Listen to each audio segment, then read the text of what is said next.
Well, hey guys, good morning. Just want to do a little check-in on Facebook every week. I think we're going to try to do this every week at 9. So set your calendars if you're interested. We'll try to talk about something different each time. And obviously, because we're doing Q&A, we're gonna it's necessarily going to be different each time. So please tune in.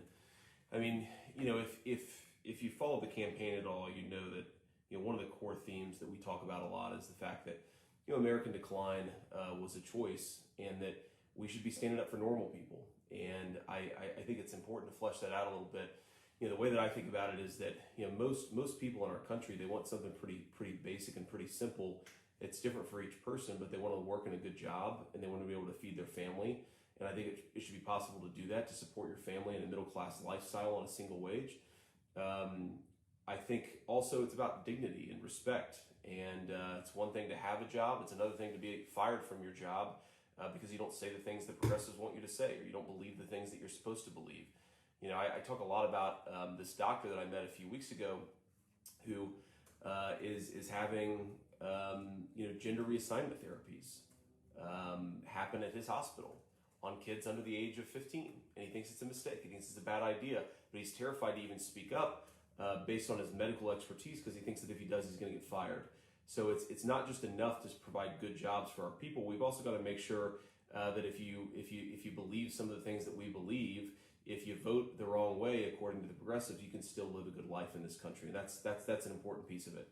So I think one of the things thematically we're going to do on this is basically run down some of the issues on our issues page.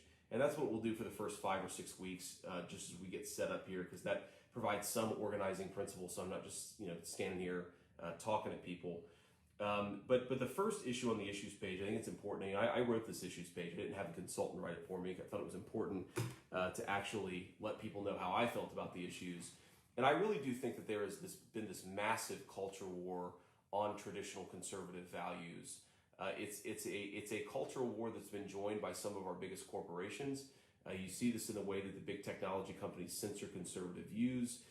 You see this in the way that the Biden administration works with some of our biggest corporations to censor conservative views.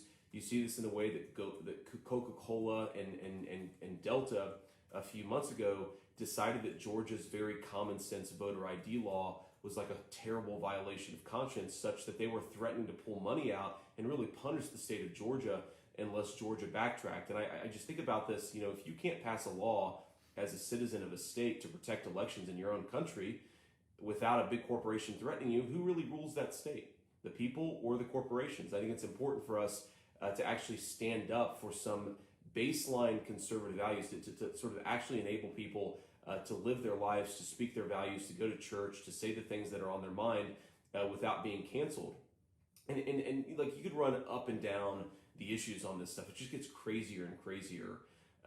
We saw, I think a couple of weeks ago, there was a statue of Robert E. Lee taken down in Charlottesville. And, one of the crazy things about the Civil War, the way that I was brought up to understand the Civil War is like, I grew up in Ohio. We sort of very proud of Ohio's, obviously a very big part of the Union War effort, but it was fundamentally understood as a war of brother against brother.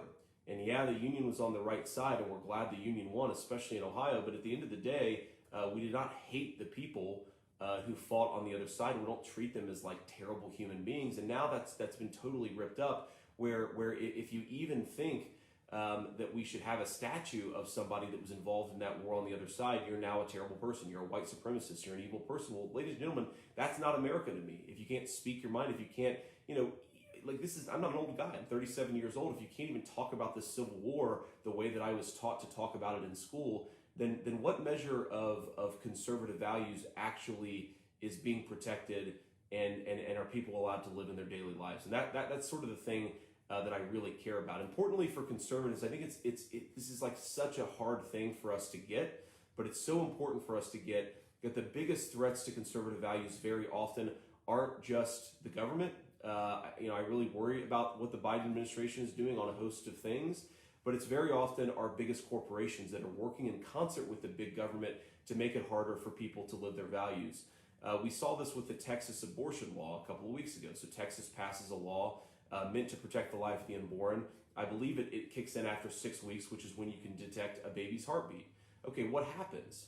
Well, every big corporation, almost every big corporation, decides they need to issue a statement. They need to issue some proclamation about how the Texas law is unjust. And even some companies are paying for ways for people to get around the enforcement of that Texas law. Uber, Lyft, some of the big technology companies that deal with taxi cab services and so forth. These companies are actually paying people to find ways around that law. But I saw one CEO, one business leader who spoke up in defense of that Texas law, and he was immediately fired. It was like 3 days after he spoke up, he was fired. What right do we have to live in this country if you can't say maybe we should be protecting the life of the unborn as a business leader without getting fired? That is not real freedom. And we need to accept that if we really want to protect conservative values, even if you're not a conservative, if you just want to protect the right of conservatives to be able to live their values in the public square, we can't just be worried about the bad policy of the Biden administration. We need to make the companies that are attacking conservative values feel real economic pain. A lot of folks on the right are uncomfortable with this. We don't like the idea that the private sector isn't on our side, that it isn't even neutral anymore. It's taken the side of the left in the culture war. And if the private sector, if the big corporations, not the small businesses, not the medium-sized businesses, I still think, thank God, they're mostly on our side. But if the private sector is going to take the side of, if our biggest corporations are going to take the side of the left in the culture wars, then the right is not fighting back just against the left. We're going to fight back against the multinational corporations that make it possible for the left to keep on winning. Because I'm sick of losing, ladies and gentlemen. I'm not in this race to win a political office, to cast some good votes, to write some good pieces of legislation. I want to run because I actually want to turn this country around. I want it to be possible to think and live like a normal person without being called a terrible name, shut out of polite society, and fired from your job. That's what this campaign, or at least one of the core things that this campaign is about.